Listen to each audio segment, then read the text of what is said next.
Alright guys, TacticalRab back again today. Hope you're all doing well and enjoying your day so far. And the F1 2022 season is finally upon us. The Bahrain Grand Prix begins tomorrow, but the major news of the day, Sebastian Vettel out of this weekend just one day after Riccardo was confirmed to be cleared to race. Hulkenberg BACK, he's back again. Very much intrigued to your thoughts in the comment section below. Hit the like button if you enjoyed the video. Subscribe if you're new as always, I'd greatly appreciate it. Really upset the channel. First of all, this is the new McLaren. So I talked about this yesterday, right? The kind of chrome wheel covers that they've got going on here. I wondered if these actually were going to be a reality, or whether the person who made the kind of mock-up yesterday was just taking the mick. But yeah, this is exactly true. These are the wheel covers they're going for. Like, as I said, it's a little bit confusing what tyre compound's going to go on at a glance, but it is what it is. There's been plenty of memes going on about this, to be honest. Here they are actually arriving today to the paddock. So, I mean, yeah, here we go. So we've got some intermediates. But this is exactly what they look like on the McLaren over these coming days. So pretty interesting stuff, to be perfectly honest. This I thought was pretty funny as well. People were making the joke about the fact that, okay, McLaren's brakes have been overheating a fair bit as of late, and it's not really a surprise if they're Google Chrome brakes, to be honest, right? The wheel covers, this is what happens when the brakes overheat, which probably happens rather a lot, to be honest. They're using up the ramp, they're making the brakes overheat, but yeah, hopefully that problem is dealt with for McLaren this weekend, because it was a big problem for them last weekend in testing, and it's kind of put them from one of the potential favourites to compete for pole to one of, well, certainly the fourth best team, I think, in pretty much most people's expectations. But yeah, so many question marks, of course, coming up this weekend. Of course, yes, practice is going on tomorrow.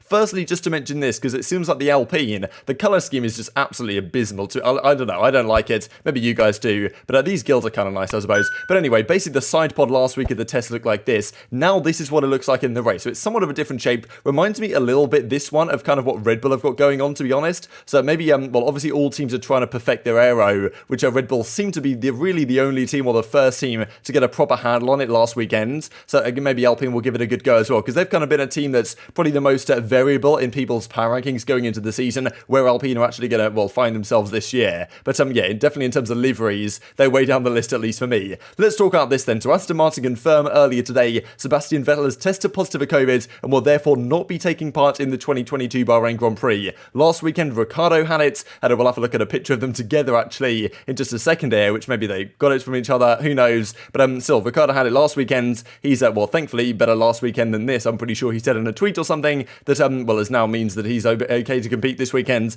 Vettel, though, not quite so lucky. So, back again, baby. Hulkenberg's back in business. I do wonder, like, if Hulkenberg tested positive, like, does Hulkenberg still get to come in a race for him? I don't know. This guy seems always to be there when needed, but of course, yeah, massive deal for Aston Martin, to be honest. Like, it's difficult, really, for the drivers, the fact that, like, it's so disappointing for Vettel, right at the start of the season. Like, immediately, as soon as it starts, you want to get off to a hot start, got some decent practice time in the car. I'm sure it's going to be decent, like, it's going to be tough for Hulkenberg as well, right? Given that these are brand new cars, no real practice time like some of the other drivers have had, going somewhat in blind, right? Even more blind than Daniel Ricciardo is. So, yeah, difficult times, but of course, very talented driver. I'm sure he can do a good job. Crazy, really, to think about the fact that 3 weeks ago, if you'd have said to me that Hulkenberg and Magnussen were going to be on the grid together going into turn one, I'd have said you were crazy. But yeah, we'll see how this goes. Of course, Stroll, the only driver in the Aston Martin now that's had too much experience with the car. But already, like, some people are saying Aston could actually be very competitive this year. Some people have a lot of faith in this team, and already Vettel's off to a pretty tough start in terms of not picking up any points this weekend. Apparently, he's all well and good. He's at his home in Switzerland isolating this type of stuff, and it is a question mark, really, as to whether, whether F1 is going to change the rules at some point or another on how this goes. Just before we talk about that, though, there was actually this picture, of course, that came out, the no war thing that all the drivers did. Pretty sure Hamilton at this point was still in France, or his flight got delayed or something. But you can see on the right-hand side, so you've got Vettel, you've got Ricciardo in the picture. Of course, one of them at the time apparently had COVID, gave it to Vettel, potentially, who knows. Hopefully the other drivers are okay here, but still, it is a bit of a concern, right? Because right now, I believe they changed the rules so that in the paddock, you don't have to wear a mask anymore, but still, if you have COVID, you can't race, which is a bit of a question mark, actually. I think, pretty sure Leclerc came out and said, like, good things are coming back slowly to normality. We still need to be cautious between drivers and all these things, because it's obviously not disappeared yet, and if you can't race, it's very costly for yourself, and obviously for the team as well, not having their, favourite drivers in the seat. It still counts to construction points, I guess, but still not great for the drivers who want to compete for championships, right? Like, one weekend off really does affect your season. So I think there was also some suggestions from Perez saying, like, look, should you just be able to race with it anyway, which probably is something they have to do at some point, to be honest. Like, it's not just going to disappear in the next, 5-10 years. It's still going to be there. They're probably going to have to do that at some point. Whether this year's the year they decide to, maybe unlikely. They're probably taking one step at a time, I don't know. But still, it's a pretty big deal that's probably going to affect more races this season than just this one. But already, the first race of the season, there's been a lot of talk about it, right? So, well, hopefully it doesn't affect things down the line. But you can imagine you're going into the last race of the season or something. It's like, let's just say it's Hamilton versus Verstappen again. One of them tests positive, then like, what do you do, right? I mean, that driver just walks away with the championship. So, you know, difficult times, to be be honest, for F1 to figure out exactly what they're going to do here. But yeah, definitely some differences of opinions in the paddock right now. But yeah, this weekend, Vettel's not going to be there. Hulkenberg, he's back in business. And indeed, this weekend, Hulkenberg and Magnussen back on the grid. So yeah, remarkable stuff, no doubt about it. Let's dive into a little bit about this weekend, though. So, of course, practice is coming up tomorrow. Hamilton, like one of his trademark outfits, is back in business once again right here. Vintage tweet as well here from Hamilton. So much has gone into getting back here, both physically and spiritually. Me and the Mercedes team put a lot of hard work and long hours. We're going to give it everything we can for you guys. Keep the positivity coming, sounded stuff. Now, importantly this weekend, Niels Wittich is going to be the race director. So there's 2 race directors this season, Niels Wittich and Eduardo Freitas. And, well, they're going to share responsibilities. Initially, I think some people thought they were going to both be in the booth at the same time, or however they do it behind the scenes, and have the team behind them, and both going to be making the decisions. So at least there's some consistency, because last year, a bit of the, well, one of the major concerns was the lack of consistency race to race,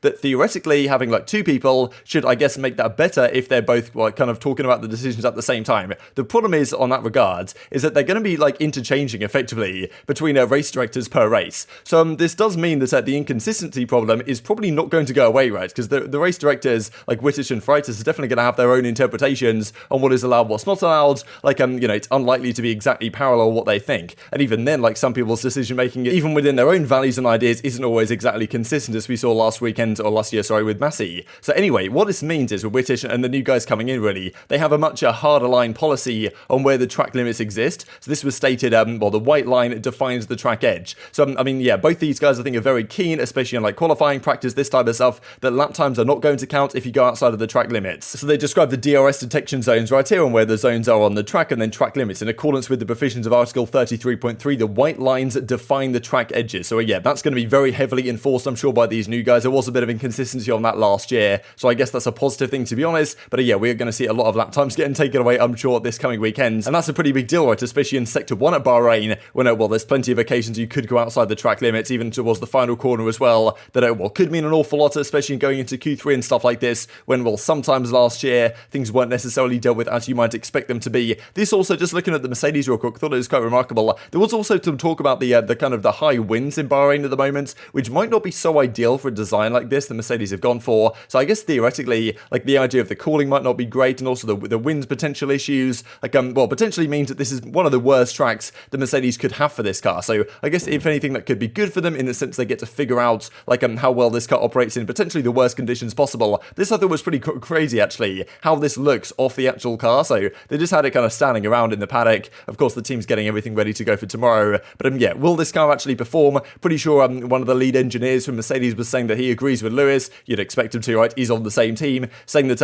yeah, they don't really have too much faith this weekend that they're going to be competing for pole position. But you know, Mercedes say these things before. We'll see how it goes. Most people seem to think it's going to take a fair bit of time for Mercedes to get on top of things here. But here we go, then the weekend's officially beginning. The drivers are arriving in the paddock, and yeah, well, practice kicks off tomorrow. Very much intrigued to your thoughts on all this stuff in the comment section below. Hit the like button if you enjoyed the video. Subscribe if you were new as always. I'd greatly appreciate it. Thanks for watching as always. Take care of yourselves, and I'll see you next time.